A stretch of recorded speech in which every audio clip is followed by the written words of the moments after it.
Hello नमस्कार दोस्तों, बहुत बहुत स्वागत आपका जी की पाली में। आज मैं बात करने वाला हूँ इतिहास के एक ऐसे व्यक्तित्व की जो हमारे लिए कोई आदर्शवादी नहीं है और ना ही वो कोई महान क्रांतिकारी हैं। आज मैं बात करने वाला हूँ एक ऐसी व्यक्तित्व की जिसके पूर्वज हिंदू धर्म से बिलोंग करते थे और इसके बाद भी इस व्यक्ति ने संपूर्ण इस्लाम की दुनिया पर कलंक, एक मुस्लिम बहुल कट्टरवादी देश पाकिस्तान की स्थापना की। जी दोस्तों, आज मैं बात करने वाला हूँ पाकिस्तान के निर्माता मोहम्मद अली जिन्ना के बारे में।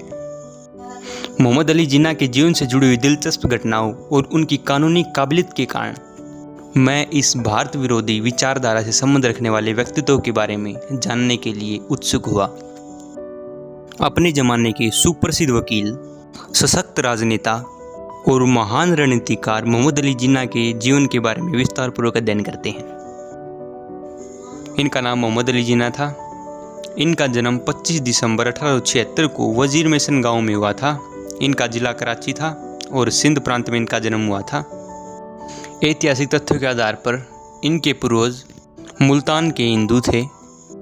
वो वैश्य समाज की लोहान जाति से संबंध रखते थे। ये 18वीं सदी के आरंभ में व्यापारिक सिलसिले में गुजरात के काठियावाड़ में आकर बस गए थे।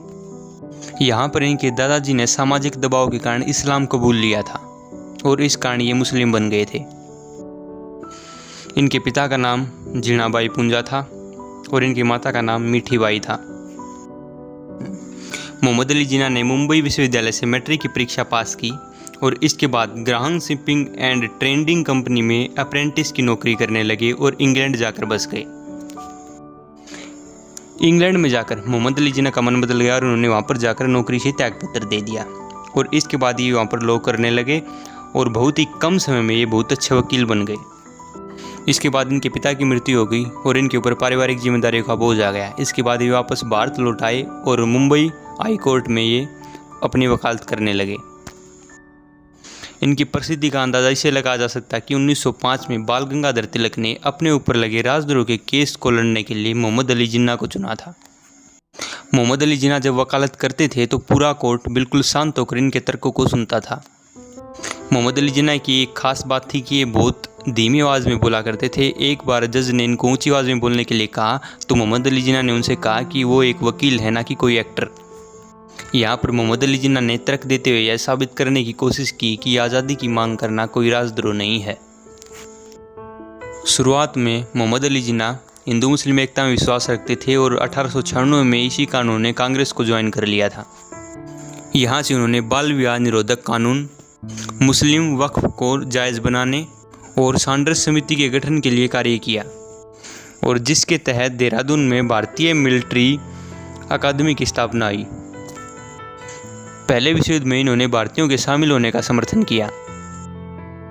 अब जाकर मोहम्मद अली जिन्ना पर सांप्रदायिकता का रंग चढ़ने लगा था।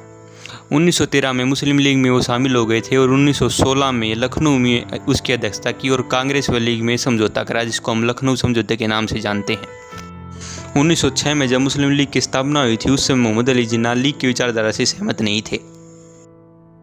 मोहम्मद अली जिन्ना ने 1918 में पारसी धर्म की लड़की रत्तीबाई से दूसरी शादी की।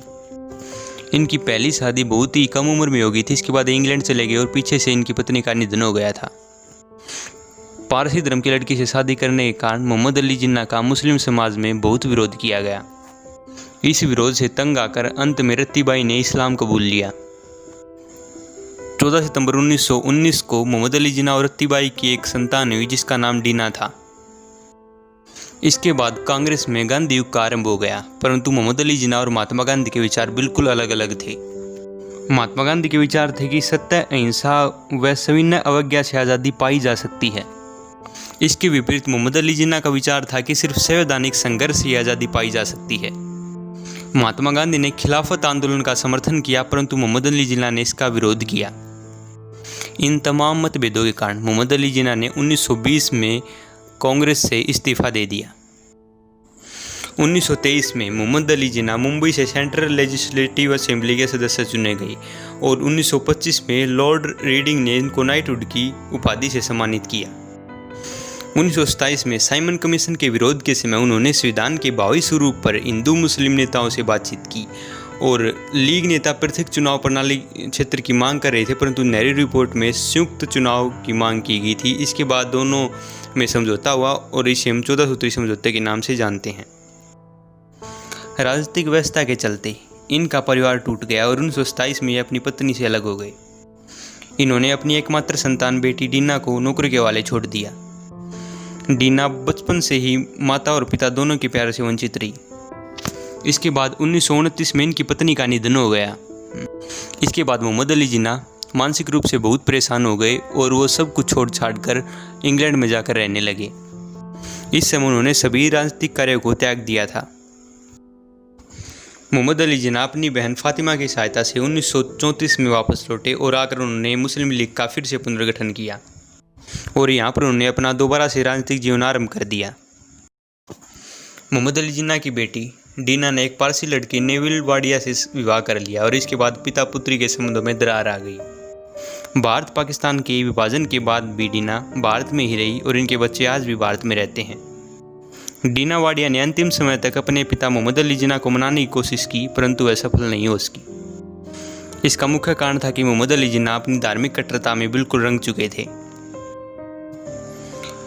1930 में मोहम्मद अली जिन्ना ने सर्वप्रथम मुस्लिमों के लिए एक अलग देश का विचार रखा। इसके बाद 1933 में चौधरी रहमत अली ने पाकिस्तान शब्द का प्रयोग किया। यहाँ से इनके मन में एक अलग राष्ट्र की भावना दृढ़ होती चली गई।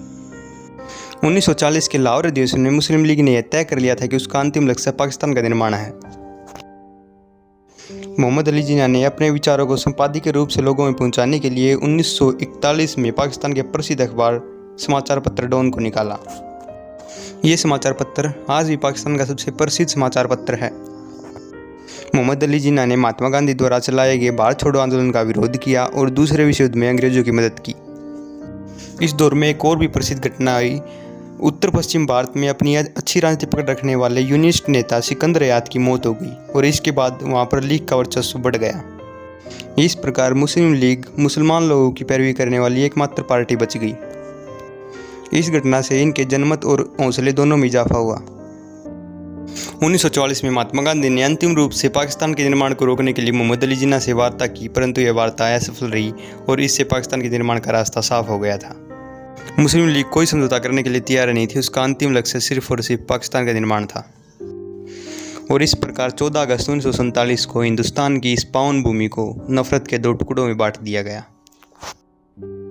पाकिस्तान के निर्माण के बाद मोहम्मद अली जिन्ना बहुत ज़्यादा बीमार रहने लगे। उनको फेफड़ों का कैंसर हो गया और अब वो इस लाइलाज बीमारी से जूझने लगे। मोहम्मद अली जिन्ना के निजी चिकित्सक इलाही बख्श ने बताया कि जब पाकिस्तान के प्रधानमंत्री लियाकत अली खां मोहम्मद अली जिन्ना से मिलने गए तो मोहम्मद अली जिन्ना ने उनको बताया कि पाकिस्तान का निर्माण उनके जीवन की सबसे बड़ी और आखिरी भूल थी। मोहम्मद अली जिन्ना की तबीयत बहुत ज़्यादा ख़राब हो गई थी। 11 सितंबर 1948 को जिन्ना को वाइकिंग विमान से क्वेटा से कराची लाया गया। फेफड़ों के कैंसर से जूझते हुए मोहम्मद अली जिन्ना का वजन मात्र 40 किलो रह गया था। इनकी एम्बुलेंस कराची एयरपोर्ट से इनके घर के लिए चली। बीच रास्ते में इनकी एम्बुलेंस का पेट्रोल खत्म हो गया। उमस भरी गर्मी और सुनसान रोड पर मोहम्मद अली जिन्ना आधा घंटा तक एम्बुलेंस में ही पड़े रहे और उसी रात को मोहम्मद अली जिन्ना इस दुनिया को अलविदा कह गए। इस प्रकार मोहम्मद अली जिन्ना ने अपने द्वारा बनाए गए देश पाकिस्तान में अंतिम समय में बहुत ही दयनीय अवस्था में अपने प्राण त्याग दिए। 11 सितंबर 1948 को इतिहास का एक महान वकील व रणनीतिकार इस दुनिया को छोड़कर चला गया।